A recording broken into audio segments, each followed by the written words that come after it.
From Nebraska's trusted news source, this is Channel 8 News at 5. Coming up tonight, the details of the affidavit released to the public today on why former President Trump's home was searched. Plus, honoring fallen Lincoln police investigator Mario Herrera with a special blood drive. But first tonight...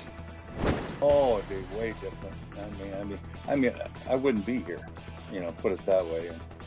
How organ donations saved a former Husker coach. Good evening, everyone, and thank you for joining us. Every year, the need for organ donors grows. One former coach found himself in a hospital bed in need of a life-saving organ. Because one young man decided to be a donor. Barney Cotton was given a second chance at life. Channel 8's Ariana Martinez shares this story. It's something you'll only see here on 8. Ariana? Barney Cotton is a former Husker coach and a player. In 2019, he needed a life-saving heart transplant. Nobody ever expects to be in a hospital bed needing an organ, but right now there are about 106,000 people in the United States doing just that. Cotton was able to receive a heart and now is a big supporter of the group Live on Nebraska, and he feels his purpose in life is to encourage others to become a donor. In Nebraska, there are about 360 people waiting for a life-saving organ right now. Doctors say if more people were donors, patients might not have to wait as long. Barney Cotton told me it took a few calls before it was finally his turn. Getting all geared up, it's like, getting your game face on, being an old coach and stuff, and then all of a sudden they cancel the game. Cotton has since made a connection to his donor family. He's planning on meeting them in person for them to feel their 20-year-old son's heartbeat. I'm thanking them. And as they've gotten to know me, over the phone or whatever, they're thanking me. And I'm saying, no, you don't thank me. I'm thanking you. But they're thankful that they've got a chance to know the man that is living, with the gift of life that their family gave to me. Cotton shared how his mother chose to be a donor, being able to help burn victims, which he says was so important to her. I had a sister with it when she was young. She was burned over like 35% of her body. So the idea that mom could give her skin, because that was the purpose of the skin, for burn patients and skin grafting. And then when I walked in, Live on Nebraska, mom's name, Barbara's up on the wall as being a organ donation person. So doctors fear the need for organ donors will grow in the future. And some early data suggests that we may see more end-stage organ failure in the coming years, which is ultimately going to lead to an increased need for organ transplant. The pandemic got in the way of Live on Nebraska celebrating and honoring life-saving donors. This year, families of donors, recipients, supporters, and those who may be skeptical are invited to join the Rally for Life. And to honor their loved ones and for us to say thanks. Cotton knows that without the new heart, his future would look a lot different. Oh, it'd be way different. I wouldn't be here. The Rally for Life is set for Sunday, September 4th at Warner Park in Papillion, and I am honored to be the MC this year and can't wait to hear some of the inspirational stories from donor recipients like Barney Cotton and families of donors. More information on the event can be found on our website, klkntv.com. So important to so many people. All right, Ariana, thank you for bringing us the story tonight. Tomorrow is the official kickoff of Husker football season, and the Sea of Red has officially crossed the Atlantic. Go Big Red! Go Big Red! Go Big Red! Go Big Red! Ooh, gives me goosebumps. Got goosebumps? I'm so excited. Oh. The Huskers put on the official pep rally this morning at the Marion Square in Dublin. Tomorrow's kickoff is the second time a Big Ten game has been held outside of the U.S., and it's the first regular season college game to be played outside the states in 5 years. Tomorrow's football game between Nebraska and Northwestern kicks off at 11:30 on Fox. And speaking of the Huskers, it's Big Red Friday across Nebraska, hosted by McDonald's. Earlier today, you could buy a $5 Husker flag and help raise money for the Ronald McDonald House in Omaha. The proceeds all stay in Nebraska, and they come back to help all of the families that are staying with us. That helps us run the house and be able to provide a home away from home for all the families staying with us.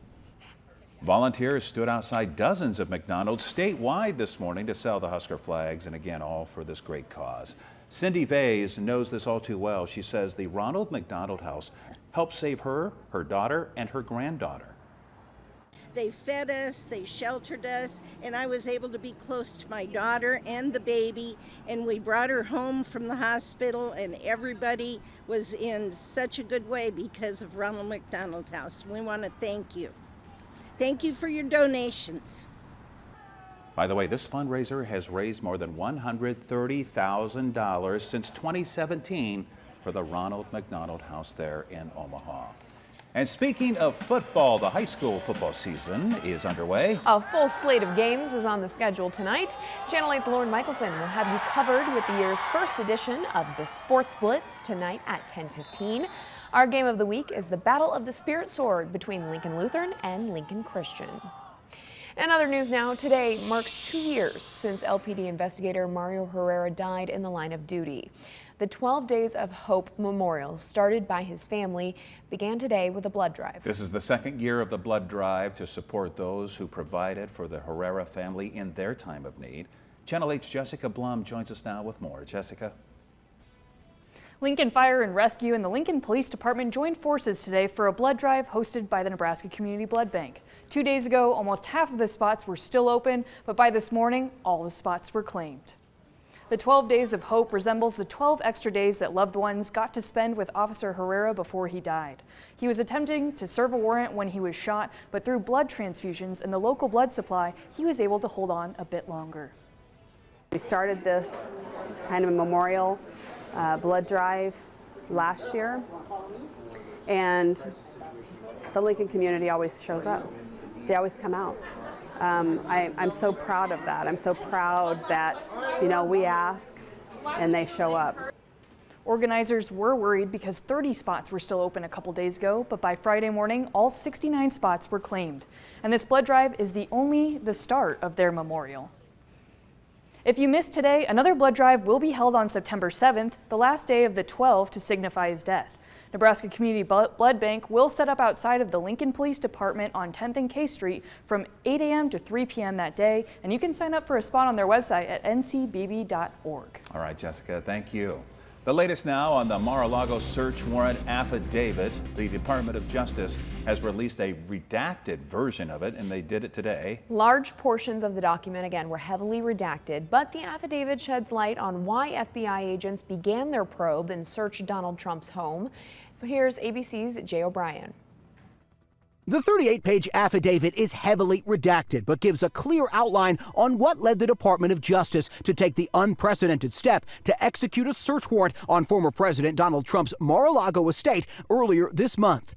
The FBI investigation began after Trump's lawyers handed over 15 boxes of presidential records to the National Archives in January, which agents determined contained 184 pieces of classified material, some marked secret or top secret. Later in the affidavit, the FBI outlines how the agency determined more classified documents were still inside Mar-a-Lago. But those details are almost completely blacked out. The document does show a warning the FBI sent to Trump's lawyers in June, saying Mar-a-Lago was not authorized to house sensitive government materials that could compromise national security. 2 months later, the FBI raided Trump's home, seizing an additional 27 boxes, including 11 sets of classified documents. The FBI never would have gotten this search warrant approved unless they had an immense amount of information. In a filing released alongside the affidavit, the Department of Justice telling the federal magistrate who authorized the Mar-a-Lago search that large portions of the document needed to be kept secret to protect cooperating civilian witnesses who could face, quote, retaliation, intimidation, or harassment. Trump lashing out at the FBI and DOJ Friday, claiming he was cooperating with their investigation. President Biden not commenting on the DOJ investigation earlier, but telling reporters how he handles classified materials. I have a person with me, military with me. I read it, I lock it back up and give it to the military. A letter from the National Archives to Trump's legal team in May stated that investigators also wanted to conduct a damage assessment, looking into how that classified material was stored at Mar-a-Lago, who had access to it, and whether national security was compromised. Jay O'Brien, ABC News, Washington. One other quick national story, U.S. stocks plummeted today following a warning from Federal Reserve Chair Jerome Powell. He said the central bank will not end its fight against rapid inflation anytime soon, which could mean more interest rate hikes. The Dow fell 1,008 points, S&P fell 3.5%. We'll have a closer look at the numbers a little later in this newscast. A hot, muggy August day on tap. Let's go check in with meteorologist Rusty Hawkins for the latest. Rusty? Yeah, temperatures were on the warm side and the humidity not helping out either. You can really tell that moisture has come back into our atmosphere. That's going to stick around for a while. If you're headed out for the game of the week, the Lincoln Lutheran versus Lincoln Christian, temperatures on the warm side. Upper 80s by 7 p.m., 86 degrees by 8 o'clock in the evening, a southeast breeze at 5, 10, 15, maybe 20 miles per hour, and 82 degrees by 9 o'clock this evening. Tomorrow, if you're in Ireland, temperatures are going to be comfortable. Look at this, 65 degrees at kickoff at 11:30. That's 5:30 over there. 63 degrees by 1 p.m. and 61 degrees by 3 o'clock in the afternoon. Partly to mostly cloudy skies. That is really nice football weather out there. Outside, we've got a mixture of clouds and sun, and temperatures are on the warm side. 92 degrees the temperature in Lincoln right now. 92 also in Beatrice. 94 toasty degrees in Fairbury. 96 looks to be the hot spot in Hastings. So a lot of 90s out there and a lot of dew points in the middle and upper 60s, even some lower 70s. 70 degrees in Aurora right now, but it's a cooler 56 for that dew point in Kearney. We have showers and thunderstorms trying to kick in well off to our west. That's just the beginning of a potential for storms tomorrow. Temperatures are going to eventually fall into the lower 70s by early tomorrow morning. I think some upper 60s as well. But there is a precipitation chance and maybe some strong storms tomorrow afternoon into the evening.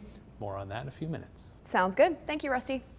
Well, have you made plans for tonight or this weekend that maybe don't involve football? A few festivities across the state are happening, especially here in Lincoln and Omaha. Here's a quick rundown. This evening, head downtown to the Tower Square at 13th and P to learn a little about what downtown Lincoln has to offer, with a quiz about all the shops that serve as a self-guided tour. Also, you can get some great deals along the way. Complete the whole quiz, and you can win a downtown Lincoln gift card. Tomorrow, head to Haymarket Park for brews and baseball. Sample different beers from different breweries in your very own sampling mug. Then you can cheer on the Salt Dogs as they face the Railroaders out of Texas. Also here in Lincoln, My Big Fat Greek Festival is happening Friday and Saturday. You can chow down on some fresh Mediterranean food and enjoy some live music and an auction, all at the Annunciation Greek Orthodox Church. And you can celebrate your weekend the Greek way. Calling all fashion fans, head to Omaha Fashion Week for another season of glamour and creativity. You can enjoy a live runway and showcase tonight and Saturday at 6 p.m. On Sunday, everyone is invited to shop the runway from 11 to 2. The Nebraska State Fair opens today, offering a showcase of the talent, products, and people of Nebraska. You can grab a funnel cake or some fried Oreos, tacos, or barbecue.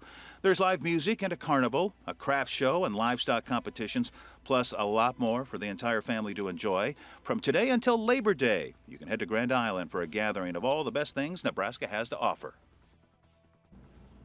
Sounds like a lot of fun. Coming up, a 6-year-old narrowly escaping an alleged abductor. And it's all caught on camera. We'll be right back with the story.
An attempted abduction, a 6-year-old girl getting away from a man who tried to snatch her right off her front porch of her house. That's right. It was all caught on camera, and now her family is speaking to ABC News. ABC's Morgan Norwood has more on how she was able to get away. With a piercing scream, doing what she was taught to do, 6-year-old Kennedy Nash just narrowly escaping an alleged abductor.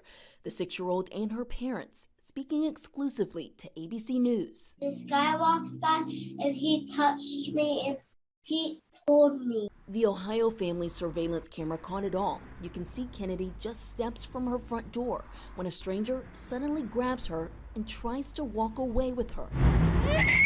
He wouldn't have let go of her if she wouldn't have pulled and screamed like she did. The whole encounter lasting less than 10 seconds. As Kennedy pulled away and screamed, the man quickly letting go. Kennedy then running inside for help. Her dad, Ricky, jumping into his car, following the man while on the phone with authorities. I chased him like he still had my kid. I definitely didn't want him to be able to go snatch another kid. Police later arresting 33-year-old Derek McPherson. He's in jail and charged with abduction and inappropriate grabbing. The Nashes say they talk with their 4 girls about how to fight off an attacker, never imagining they'd need to put that lesson into practice. I'm so proud of her, because as soon as she screamed, he let go. So obviously, you know, it does work. Over 83% of the time, when a child is able to get away from their would-be abductor, it's something that they did proactively, like kicking, screaming, or pulling away. And exactly what she did in this case. She's the reason why she's home safe tonight. And experts recommend that you have these safety conversations with your kids early. Teach them things like your home address, phone numbers, and also help them identify neighbors or safe places that they can run to in the event of danger. I'm Morgan Norwood, ABC News, Los Angeles. Now, your Storm Alert team forecast with meteorologist Rusty Dawkins. Hot day today. Temperatures almost 100 degrees in Salina, Kansas, 93 in Lincoln, 92 in North Platte. These are the high temperatures so far for the day. This warm, moist air just pooling up. This is, this happens in late August. But what's coming our way are some cooler temperatures. Now, not this cool, but there's a cold front off to the north and west. You can see the yellows right over here. This is eventually all going to try to sweep towards us. It'll warm back up as it gets closer to us, but some slightly cooler temperatures are in the forecast. Looking outside Southeast Community College right now at 84th and O Street, lots of blue skies, some thin cirrus clouds out there. No precipitation expected tonight. That will try to change about 24 hours from now. Temperatures currently, though, 92 a popular number. Southeast Community College, East Campus, Yankee Hill Road, the airport at 92 degrees. It's hot out there. And it's also muggy, too. You can really feel the moisture in the atmosphere. 92 Lincoln and Beatrice, 94 in Fairbury. Some 80s out there, 83 in Central City, but right next door, Grand Island at 91, 96 in Hastings. So here's a big look at the satellite and the radar. Quiet, just a lot of cloud cover, a sprinkle just south of O'Neill, near North Platte, southwestern and the southern fringes of the Panhandle, but nothing really stands out. Now, what's happening is we have this low pressure center, and there's that the warm air on this side of that warm front. This is all going to push to the north and east along this cold front draped on the other side of the low pressure system will bring with it a chance for some showers and thunderstorms. So this is 6 a.m. Saturday morning between North Platte and Hastings and to the south, some rain showers, some thunderstorms kicking up here and there. As this moves to the north and east by noon, scattered showers, isolated thunderstorms possible. This cold front eventually moves to the north and east by 3 o'clock in the afternoon. 1 or 2 of these could be on the strong side. There's a level 1, a marginal risk for some strong storms to severe storms in the eastern half of the state by 3 o'clock in the afternoon. Then that low pressure kicks on out of here, but the cold front kind of sticks around. So scattered showers and thunderstorms possible through through Saturday night, especially to our east. But this sticks around, and we may see more thunderstorms out of this as we head into Sunday afternoon. So that could be the focal point. Now, how much rain are we talking about for Saturday through Saturday night? Not a whole lot, but anywhere from 1/10 to maybe 1/4 of an inch or a little bit more. Those spots that start to get to the blues and yellows, that would be closer to 1/2 inch. So We need the rain. We'll take what we can get. Temperatures tonight, it's upper 60s, lower 70s, and look at that wind coming right at us from the south. So that's going to keep us on the humid side. 68 degrees in Lincoln and mostly cloudy skies. Temperatures tomorrow, I think cooler where that cold front moves through first. So middle 80s, but I think most of us in eastern Nebraska, the middle and upper 80s to around 90. I think 91 in Beatrice, 89 to around 90 in Lincoln. Mostly cloudy, a chance for some storms, especially in the afternoon and evening hours. Southwest wind 10 to 20 miles per hour. Another chance for storms possible Sunday night.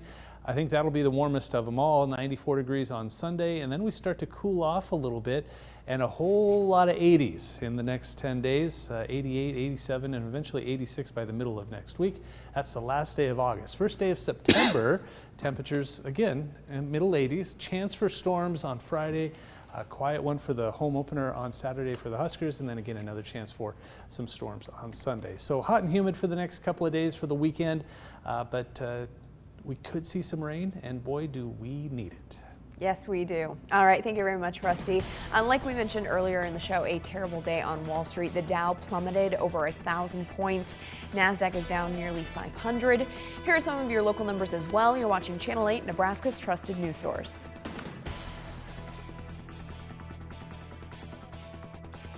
News stories.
National Dog Day, so in honor of that, the Transportation Security Administration is introducing the world to its cutest canine.